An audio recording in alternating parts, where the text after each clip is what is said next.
You're listening to the We Are Libertarians podcast network. Find all of our shows at wearelibertarians.com.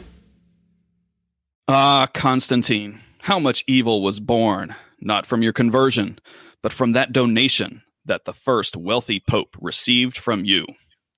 These lines come from Dante Alighieri's famous Divine Comedy in his part on Hell, referred to as Inferno. Dante wrote this in early 1300s, a century or so ahead of our storyline, but the reference to the donation is an important one. This donation of Constantine is a document forgery that surfaced in the 8th century Carolingian courts. According to the document, as Constantine moved his capital of the Roman Empire to Constantinople in the east, he gave the Bishop of Rome, Pope Sylvester I, domain over the west. Now, in contemporary times, the succession of Constantine was a mess, and the Pope had nothing to do with it. However, 400 years later, Pepin the Short, son of Charles Martel and father of Charlemagne, was presented the document by Pope Stephen II in seeking support against the Lombards. Under the authority of Constantine, Pope Stephen anointed Pepin as king of the Franks, supplanting the puppet Merovingian kings. Pepin's forces defeated the Lombards in 756, leading to a treaty, in part referred to as the donation of Pepin, whereby the Bishop of Rome was given temporal, that is secular, and power and authority over what became known as the Papal States. Despite a few short interruptions, the Papal States persisted until 1870. Finding a balance between earthly power and spiritual leadership proved a thorny issue for centuries. The popes of the Middle Ages ranged from military leaders to frail hermits, and from well-meaning reformers to power-hungry megalomaniacs. This ebb and flow shaped politics and power in many ways, from Rome to London and throughout all of Europe and beyond. Welcome to the History of Modern Politics. My name is Chris Spangle. Thank you so much for joining us here on episode 9 as we're going to take a tour all around Europe in this time period from 493 to 1153. And so this is another kind of catch-up episode, I guess you'd say, where we're going to tie a lot of threads together, tie the present to the past, and get set up for next episode, which is the Magna Carta. You've heard it. You don't remember it from 7th grade history, and we're going to explain it all. But we have to kind of go through a lot of things to set up. Specifically, Matt, a lot of what is happening with the Pope. So, Ty, explain why we started with this particular cold open. Yeah, that's right. So the entire history of the papacy, as we've talked in previous episodes, obviously everybody knows who the Pope is, but we've talked a little bit about how the Pope gained power through the ages and how he became so influential as a force within Christendom in the Middle Ages. And we've talked dribs and drabs about it in our previous episodes as we've been setting up everything that's going on in England and France. But to really get to the nature of it and set up now where we're going to get to the pinnacle of the Pope's power here, it's important to kind of step back and just understand the dynamics in Italy. And then, of course, the other key component here is the Crusades. And the Crusades, again, probably remember them from 7th grade middle school. You've probably seen movies that involve the Crusades. But what really were they and how did they start and why? And we're going to get into all of that today because it actually is incredibly important as we get to the next episode as we set up Magna Carta. Yeah, it's hugely influential in politics in the Middle East and in modern society today. So, but we have to jump back to the fall of Western Rome, the Western Roman Empire. There were 2 Roman empires. Remember when we last spoke about the Roman Empire, the East and the West? The Roman Empire falls, the Eastern goes on for centuries after that. So let's look back to the history of Italy, where we're going to meet a variety of characters that we have referenced previously. So we're going to do our best to kind of keep it straight for you. Now, this will all tie in to the growing influence of the Pope and the beginning of the Crusades. So let's start with Italy after the breakup of the Roman Empire. Now, you may recall in episode 5, we briefly mentioned Theodoric the Great of the Ostrogoths. Now, in 493, he personally killed Odoacer, Did I say that right? We'll go with that. Oedeker, right. Odocer, you know. My Anglo-Saxon Ostrogoth pronunciations are rusty. He killed Odocer, the recognized king of Italy, who had deposed the final Western Roman emperor. And while at the banquet that was supposed to mark a peace treaty, so, think Red Wedding. Around the same time, Theodoric married, oh boy, we'll go Autofleda, right? Autofleda, that's kind of a fun name. It sounds like a pasta. The sister of King Clovis of the Franks, and subsequently arranged marriages for his 2 daughters, who were already in their late teens and born of a previous concubine, spicy, to the kings of the Visigoths and Burgundians. Now, this set of alliances ultimately allowed Theodoric to have control of territory ranging from Spain to the Balkans, rivaling the former extent of the Western Roman Empire by the time of his death in 526. Yeah, that's right. And, we all talk about the fall of the Western Roman Empire, but here we are just, 40 years later, and Theodoric has essentially the same territory as what was Western Rome. The problem was he was an Ostrogoth, and he, was trying to make alliances with the East. So it's a little... Again, this reflects that as we look at history centuries and centuries later, we kind of create these clean breaks and things start and stop. But, you could argue that this is just a fluid recontinuation of the Western Roman Empire, at least briefly. Yeah, we tend to learn history in school in these periods and talk about it in that way. The Middle Ages, the medieval era, the Dark Ages. But when you really study history, it all flows together. And it's not one singular period. It's just sort of a constant flow of events. As we've gone from the industrial age to the internet age over the last, 150 years, and it doesn't feel like it, right? But yeah, in the future, that's how it'll be marked. So the successors of Theodoric were not successful, and they ran into talented and ambitious Emperor Justinian the Great of Byzantium. Now, Italy was devastated in decades of war and came under Byzantine rule at the end of the Gothic Wars in 554.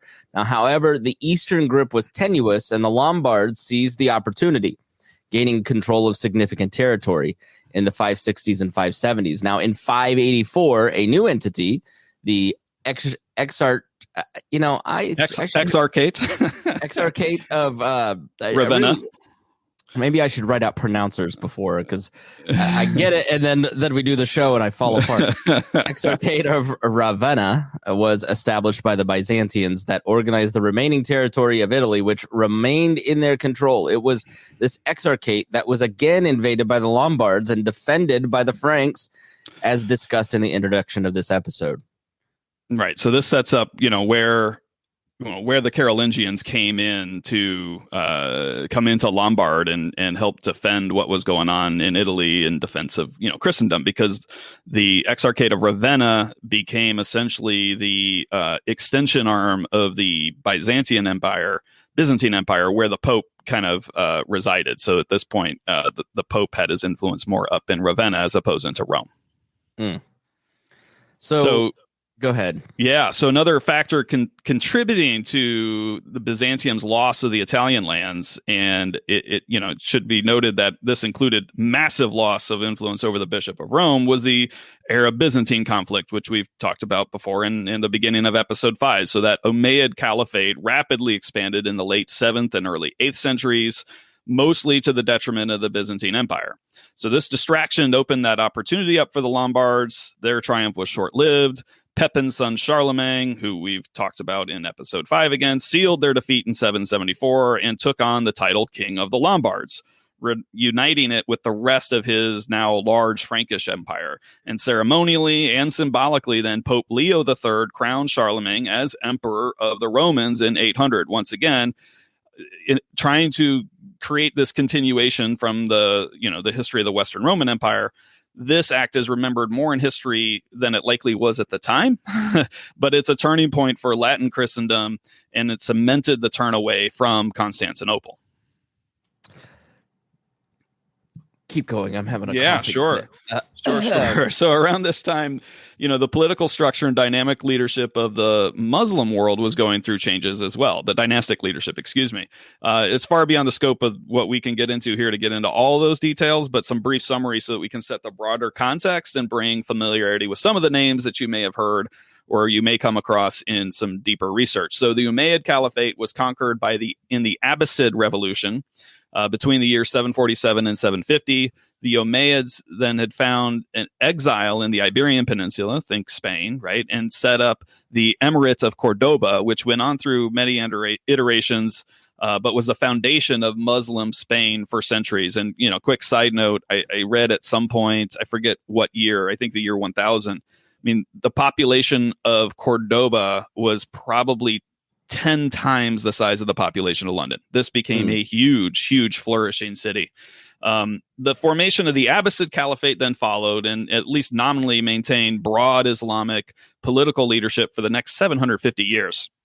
So at the height of its territorial possessions in the mid-9th century, the caliphate stretched from northern Africa through the Levant, think the Holy Land, we'll say Levant a lot in the next 2 episodes, and Arabia, and well into Central Asia. The Abbasids could not hold on to such a widespread territory, splintered into various administrative and semi-sovereign emirates. That's what they referred to as their, states, vassal states. The Abbasids were then predominantly Sunni Muslims and lost territory to Egypt and a rising Shia Muslim Fatimid Caliphate, which came about in 969. And those Fatimids established dominance then throughout North Africa and the Mediterranean. So in the Arabian territory, think Iran, Iraq, modern day Palestine, Israel, right? You have Sunni Muslims and Egypt throughout the coast of northern Africa and up into the islands in the Mediterranean. You have the power base being with Shiite Muslims. So the Fatimids, had this, the one constant, especially with the Shia Muslims, was piracy, right? And raids into the islands of the Mediterranean and into the Italian peninsula. And now we're set up for some of the key events that help evolve the history of Italy. Yeah, this is why you'll see in Spanish and Italian architecture, especially in Spain, a lot of Muslim influences. If you go to like St. Augustine, Florida, for instance, you'll see a lot of Muslim influence, I would say, Arabian influences over because it was a Spanish colony. Now, you'll recall from episode 5, the divisions of Francia upon the death of Charlemagne's son, Louis the Pious. Lothar I inherited Middle Francia, which included the Italian possessions. Now, upon his death, Louis the Younger inherited the Kingdom of Italy. This territory was essentially the northern half of Italy, while the southern half, known as Benevento, was quasi-independent. With the ongoing threat of Muslim invaders, referred to at the time throughout the Middle Ages as Saracens. Yep, I got that one. There you go. Louis, in alliance with the Byzantine Empire Basil I, secured southern Italy and retook the Muslim emirate of Bari, which had been established on Italy's western coast. Relations with the Beneventans and Byzantians were tenuous, and Louis ultimately retreated back to the north. When he died, the crown was shuffled around without a strong sense of unity or authority for the next 100 years.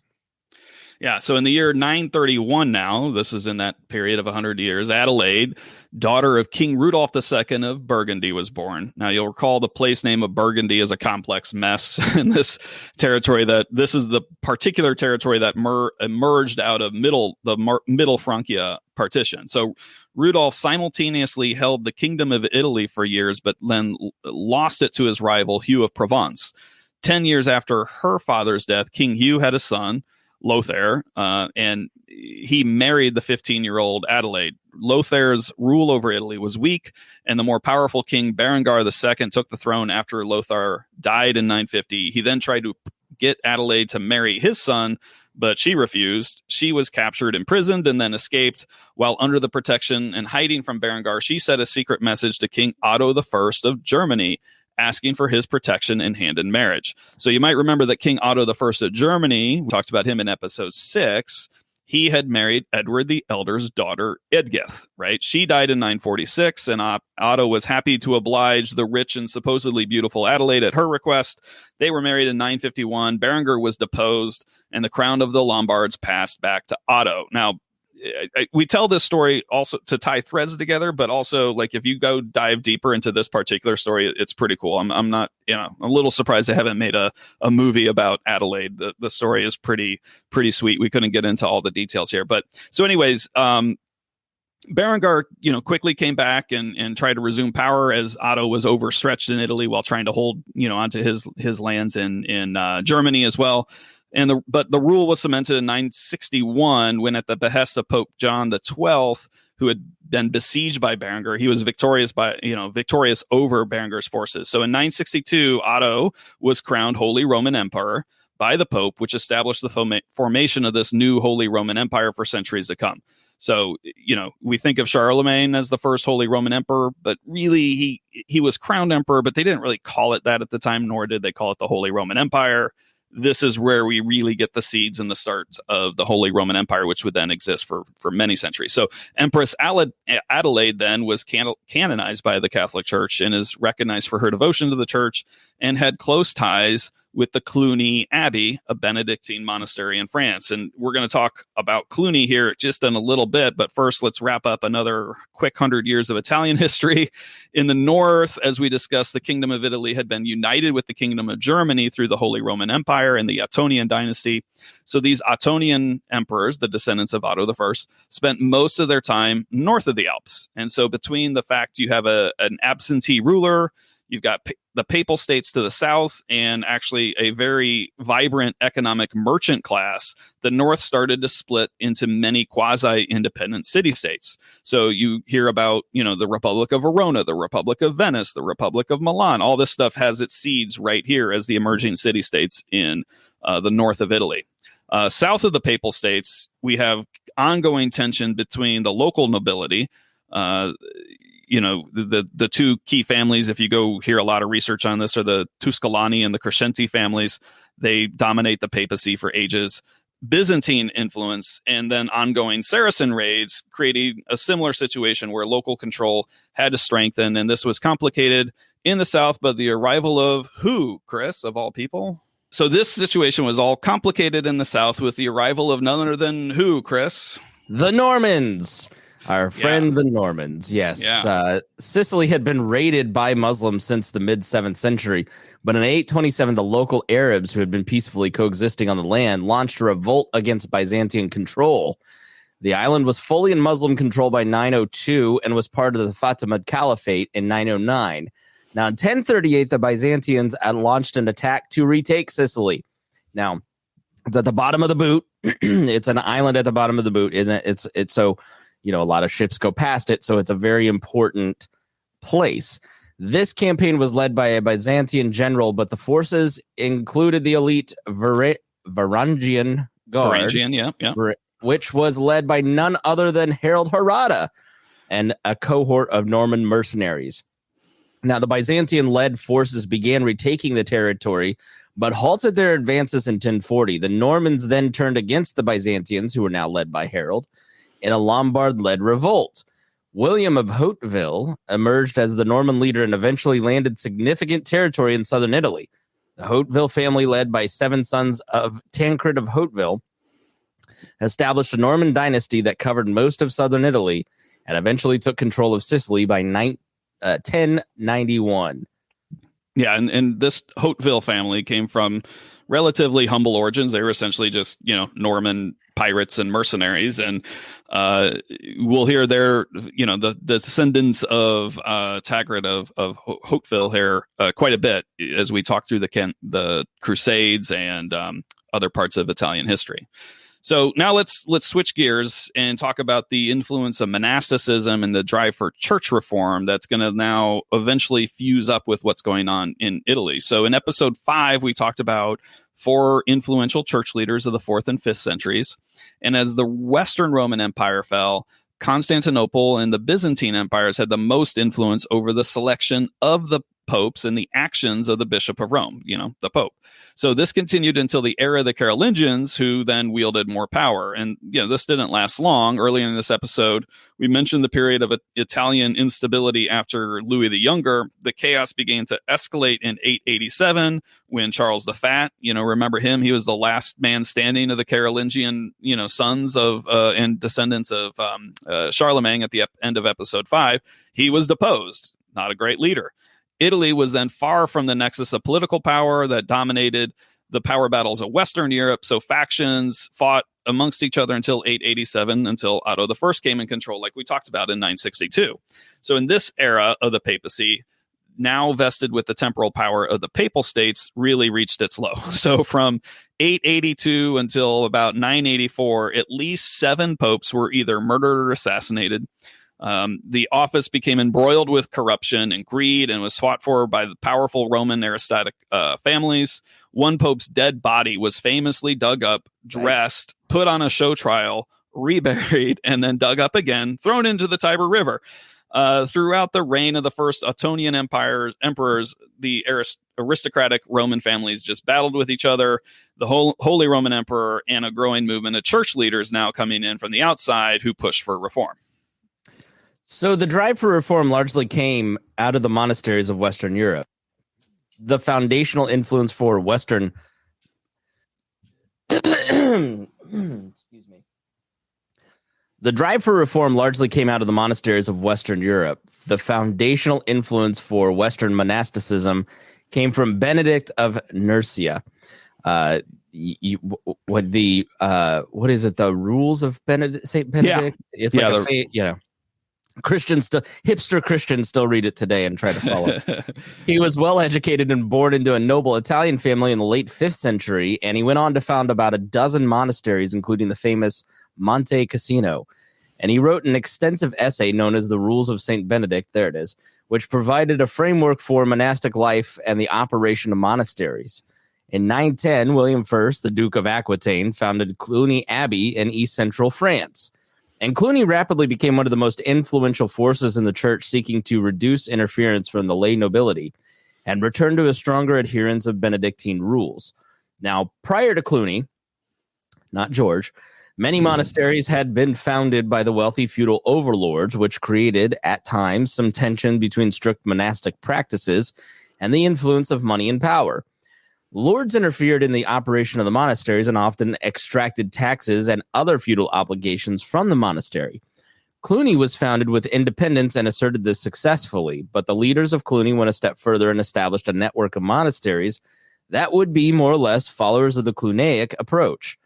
This notion of federated monasteries was new and cemented Cluny with a strong influence over the new Cluniac monasteries that emerged throughout Western Europe. This congregation of Cluny had over 1,000 monasteries by the 12th century. Now, aside from a few popes that were installed due to the direct influence of the Holy Roman Emperor, the office remained mired and embattled in the struggle for power by the Roman aristocracy. This reached a peak in 1046 when the would-be Holy Roman Emperor Henry III came to Rome to be coronated. The problem was that no less than 3 men claimed the right to be the rightful pope. And Henry deposed all 3, held an election, and had his own candidate installed. In the next decade or so, the Holy Roman Emperor still mostly controlled papal elections. However, these popes and their most trusted advisors had close ties or were squarely part of the reform movements. That's right. And the reformers finally won out in 1059 with the election of Pope Nicholas II. So a papal decree was then passed that cemented a process whereby the senior clergy that were nearby Rome would then elect the Pope. This is the forerunner of today's College of Cardinals, the white smoke, all the things that we think about in terms of papal elections.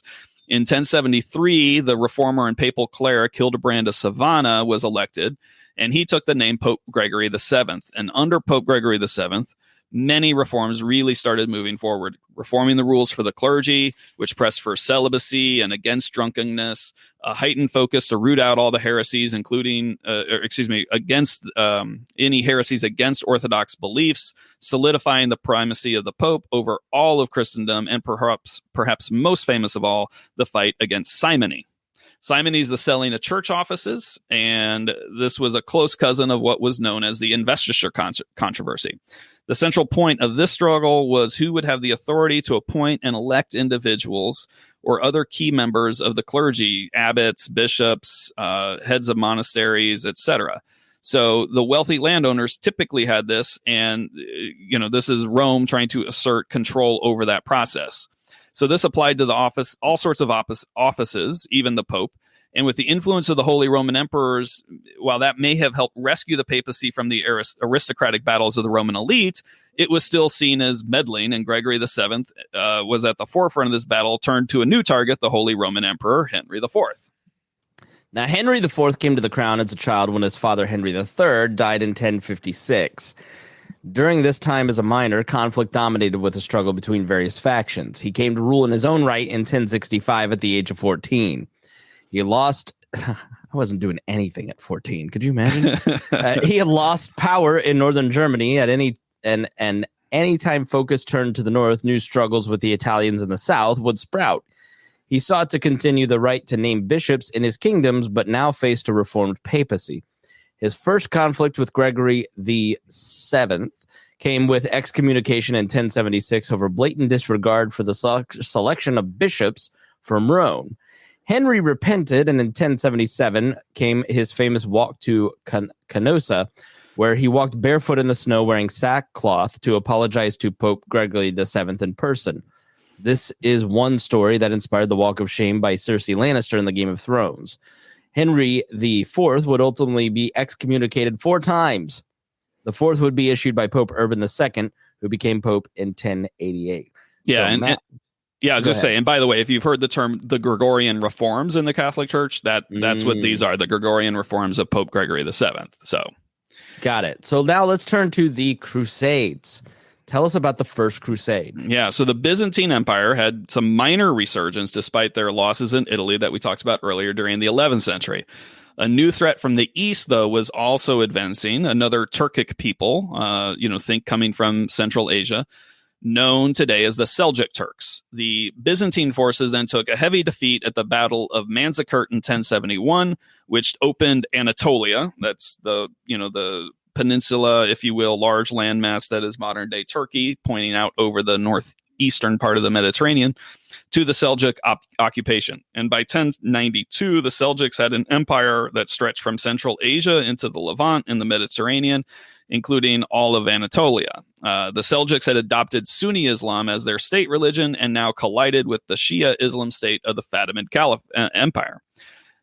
This conflict then centered on the edges of two empires coming together in the Levant. So in 1095, our Pope Urban II held a council of Piacenza to reassert church opposition to simony, and the investiture controversy was still going on. But in the attendance of this council were ambassadors from the Byzantine Emperor Alexius I Comnenus, who pleaded with the Western attendees to give aid to their fellow Christians in their battles against the Seljuks. Later that year, at what was known as the Council of Clermont, which was held in the Duchy of Aquitaine, where it is considered to be the first official call for the Western Christians to wage war in support of the East in an effort to restore the Levant to Christian authority. So this war would then become referred to as the First Crusade.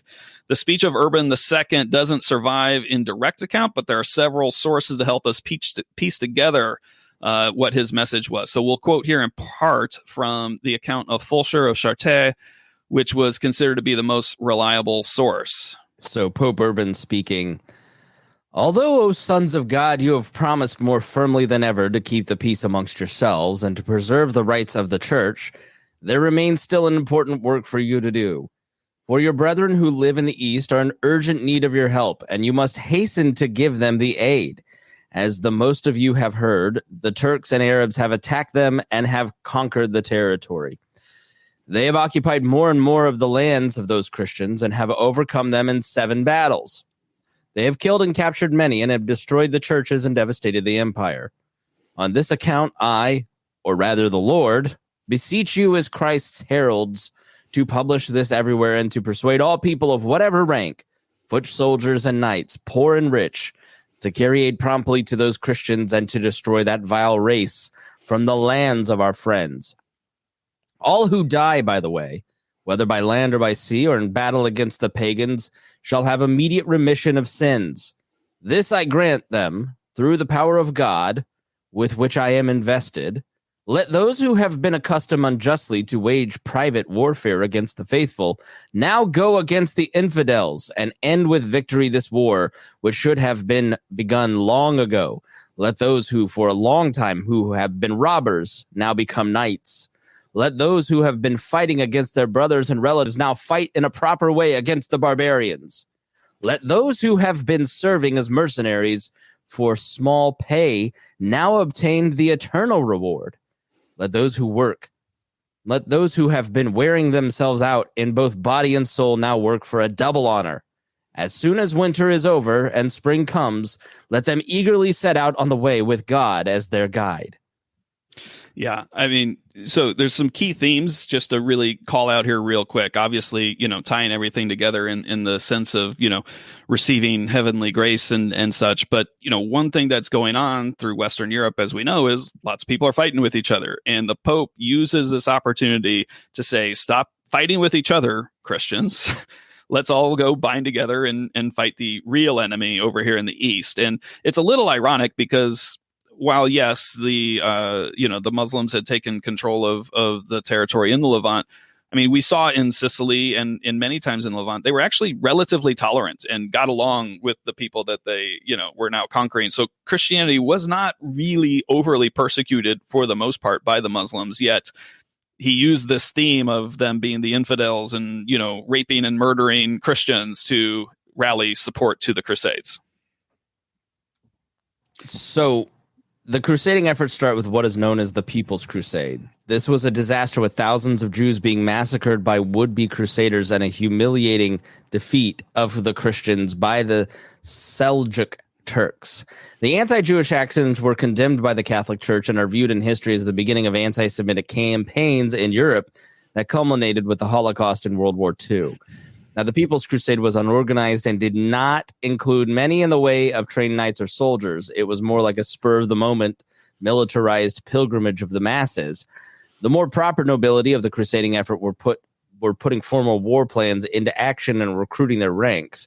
But by August of 1096, the four primary armies began their journey to the east. Now, our goal here is to put the story of the Crusades in the context of political history. So we're not going to dive too deep into the details of the Crusades. There's great books like Dan Jones's book on the Crusades that you can read. The points of interest are how the activities of the Crusades shaped the political realities of Western Europe with a particular focus on England. So with this caveat aside, Matt, let's review the key players who departed from Western Europe to fight in the East and the results of the campaign. Yeah, right. So the armies which took part in this first crusade were largely from the West, but included also a military contingent from the Byzantine Empire. I mean, they're the ones who asked for it after all, right? The war was a success for the Christians. Much of Anatolia and the Levant was conquered, and new political states were then founded, which were known to the French as Outremer, or generally described today as the Crusader states. So I was going to go into a whole bunch of detail, the key players of this first crusade and the leaders of the Crusader states. It's just going to be too much. So we're going to do our best to give an ultra short-ish version of this and highlight the tight connections between the Crusades and the affairs of England and France. So two of the French leaders of the armies were Robert Curthose, the oldest son of William the Conqueror, who we talked about in the last episode, and Stephen, Count of Blois. This Stephen fled the battles early, which brought shame to his family. He returned in kind of part 2 of the crusade in 1101 and died in battle in 1102. His son is one of the stars of episode 8, King Stephen of England, who battled Empress Matilda in the anarchy. Another army leader, who was accused of fleeing the battlefield early was Hugh, Count of Vermandois, and the son of King Henry I of France and brother of King Philip I of France, who ruled from 1059 until 1108, which spanned the reigns of Edward the Confessor, Harold Godwinson, William the Conqueror, William Rufus, and Henry I. So Hugh also returned in 1101 in part 2 and also died in battle. We'll talk just a little bit about the establishment and the rule of the Kingdom of Jerusalem. This was the most important of the Crusader states. Godfrey of Bouillon, which was a region north of Burgundy and east of Champagne and part of the Holy Roman Empire, led forces from the Western Holy Roman Empire. Godfrey was installed as the first king of Jerusalem, though he chose to take the title Defender of the Holy Sepulchre. And he died in 1100 and was succeeded by his younger brother, Baldwin I, and then cousin, Baldwin II, who were both key members of his army. Baldwin I had previously held the title of the Count of Edessa, ruling over the Crusader state that was known as the County of Edessa. And Godfrey and Baldwin I were sons of Eustace of Bouillon, who was one of the best friends and key allies of William the Conqueror. Now, Baldwin II had no male heirs, but a daughter named Melisende, who was poised to inherit the throne. Baldwin II wanted to safeguard the dynasty and turned to King Louis VI of France, who helped arrange the marriage of Melisende to Count Fulk of Anjou. So in 1129, Fulk left Anjou in the hands of his son, Geoffrey, and moved to Jerusalem, where he was married. Baldwin II died in 1131, leaving the crown to Queen Melisende and King Fulk, who ruled together in Fulk's death in 1143. Now, Queen Melisende continued ruling with their son, King Baldwin III, until she died in 1153 after the Second Crusade. Now, you should remember Fulk and his son. This is the same Fulk who sparred with King Henry I of England and ultimately arranged for his son, Geoffrey Plantagenet, to marry Empress Matilda. As Empress Matilda was pressing her claim for the English throne, her husband's stepmother was jointly ruling Jerusalem. In fact, she probably had the upper hand. Contemporary historian William of Tyre wrote, "The rule of the kingdom remained in the power of the lady Queen Melisende, a queen beloved by God to whom it passed by hereditary right." And also said, Fulk did not attempt to take initiative, even in trivial matters, without Melisende's knowledge. Melisende was no mere regent queen for her son Baldwin III, he said, but a queen regent reigning by the right of hereditary and civil law. Now, in the following decades, the Crusader states had mixed success in establishing friendly relations with the Byzantines and the Muslims. Sometimes things would be calm, and other times small conflicts and battles would emerge. There would also be a near constant stream of Western Christians coming to the Holy Land for pilgrimage or crusading efforts.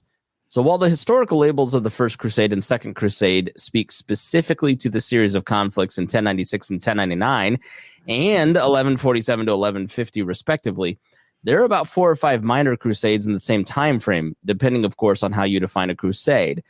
That doesn't even count battles and conflicts in Spain, which are very similar in objective. Note, if you've heard the term Reconquista, that is what we are talking about here. In fact, the Spanish Reconquista is defined as broadly from 718 to 1492. So now, before we get into the Second Crusade, it is in this interwar period when the Knights Templar are founded. This order of knights was founded in 1119 and established headquarters in the Temple Mount in Jerusalem. Other contemporary Catholic military orders include the Order of the Holy Sepulchre and the Knights Hospitalier. That's right. So now let's wrap things up here with the Second Crusade and a name you have hopefully maybe heard, Eleanor of Aquitaine. So as we shift into the Second Crusade, we're going to primarily use this as a vehicle to introduce this other extraordinary woman of history, Eleanor of Aquitaine. Her life and legacy includes being the wife of 2 kings, mother of 3 kings, mother-in-law of 2 more kings, and grandmother of a king of England, a Holy Roman Emperor, a king of Germany, who was never actually coronated as the Holy Roman Emperor, a king of Castile in Spain, a queen of Castile and Leon, both in Spain, a queen of Portugal, a queen of France, a queen of Aragon, again, another place in Spain, a queen of Sicily, a queen of Scotland, a Holy Roman Empress, and a Latin Empress of Constantinople. That's pretty amazing. Yeah, she's like, you have all these guys that are impressive, but like the women in this period shine through, and Eleanor of Aquitaine is especially one of those. She's a really strong woman who just doesn't put up with crap. She does not. So if you recall from our French geography lesson in last episode 8, Aquitaine is the large duchy in southern France that actually contains several counties within its domain. The language in Aquitaine is also different than the language spoken in central and northern France. The ancestors of Eleanor, who had ruled the Duchy of Aquitaine in a continuous line since 962, starting with William III, who incidentally, how about this, married Rollo's daughter. Do you remember Rollo from episode 6? How could I forget? Yes. So now fast forward to William the Ninth, Duke of Aquitaine. He was born in 1071, joined the Crusade, that Crusade of 1101, the Part 2 one, and was far more famous for being a poet and one of the France's first French troubadours than his military prowess. He was also a bit of a womanizer. One source states that he was, quote, one of the most courtly men in the world, and one of the greatest deceivers of women. He was a fine knight at arms, liberal in his womanizing, and a fine composer and singer of songs. He traveled much throughout the world, seducing women. Okay. Now, we actually tell this story because it's a little relevant in parts because it paints a difference in the cultural dynamic of central and southern France.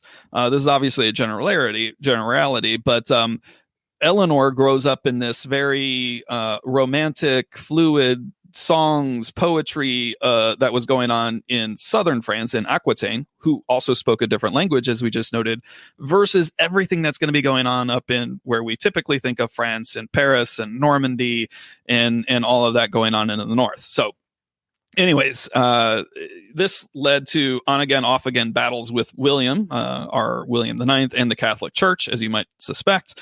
His oldest son, William X, was born in Toulouse, which by this time the family had expanded territories to include Aquitaine, Gascony, and Toulouse. William IX took up a mistress that continued his scandals with the church and led to the loss of Toulouse. It also strained the relationship with his son, William X, which oddly resulted in William X marrying the daughter of his father's mistress. Holy cow. It was this couple then that brought Eleanor of Aquitaine into the world in 1122. Yeah, I feel like this is a good place to kind of stop and blow apart the myth that everyone who existed in this time period was moral and Christian. And yeah, like this was a Christian society. But I think if you're listening to the show, you're getting the vibe that, their rulers were the same as our rulers, holding up the Bible, but not acting Christian at all, or following the doctrines. So, and there was a lot of atheism at this time in the regular population as well. There are a lot of contemporary reports of atheism. So the idea that, Matt, when I hear about the Crusades and, how many people have been killed in the name of religion? It's like, well, true religion, not many. Yeah, right. In all religions, but in the name of power and government and money, yeah, a lot of people. Yeah. Now let's fast forward to 1137. William X dies. Eleanor inherits the Duchy of Aquitaine and is arranged to be married to the heir to the French throne. She is married just a few days later. This is important, but not a week later. The King of France, Louis VI, died. At the age of 15, Eleanor became the Queen of France along with her husband, King Louis VII. Louis VII was originally raised for a life in the church, but those plans changed when his older brother died unexpectedly. This led him to being quieter, while Eleanor was high-spirited. A quote attributed to Eleanor states that she had thought to marry a king, only to find she married a monk. That has all the context that you pay attention to. Yeah. So Louis tried to please his wife, however, wink, wink. When her sister tried to marry a high-ranking noble who was already a married man, Louis defended the lovebirds despite armed opposition from other key houses. He personally got involved in the burning of a town which killed around 1,500 people who had sought a refuge in a church. Louis was devastated and sought reconciliation with the church. At the urging of the influential abbot, Bernard of Clairvaux, King Louis VII announced on Christmas Day of 1145 that he would lead a new crusade to the Holy Land. If you were a king and you messed up in this time period, you got a do-over from the Pope by just launching a crusade. That's right. We'll see that in the scumbag King John. So the excitement of a new crusade was just what Eleanor wanted. Instead of being bored at court with her monkish husband, she joined her husband on this journey to the Holy Land, eventually coming to the Principality of Antioch, another one of our Crusader states. in 1148, where her uncle Raymond was Prince of Antioch by way of his marriage to Princess Constance, who happened to be a direct descendant of both her father and mother, key leaders in the Crusade. Ancestry is a mixed Italo, Norman, French, Armenian, which already shows the melting pot that is establishing here, beginning to develop in the Crusader states. By the 1140s, Antioch was torn between allegiances to Jerusalem and Constantinople. A debate then followed as to where the Crusaders' army should focus next. Louis wanted to put his focus completely on completing his journey to Jerusalem and he proceeded then to attack Damascus. Raymond felt that an attack on Aleppo would be a more prudent strategy. Now, Chris, what do you think about this situation in Aleppo? What's Aleppo?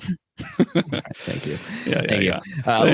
Louis continued to Jerusalem, and the attack on Damascus was a disaster. The Second Crusade was seen as a failure. Louis and Eleanor returned to France, and Eleanor began to press for an annulment. Listen, you're no fun, and you're a loser. How do I get out of this thing? We'll cut the details short, but the annulment was finally granted in the March of 1152. To the surprise of King Louis, Eleanor married Henry, the Duke of Normandy, in May of 1152. Who is this Henry? Well, of course, this is Henry we met at the end of episode 8 when we introduced him as Henry Fitz-Empress.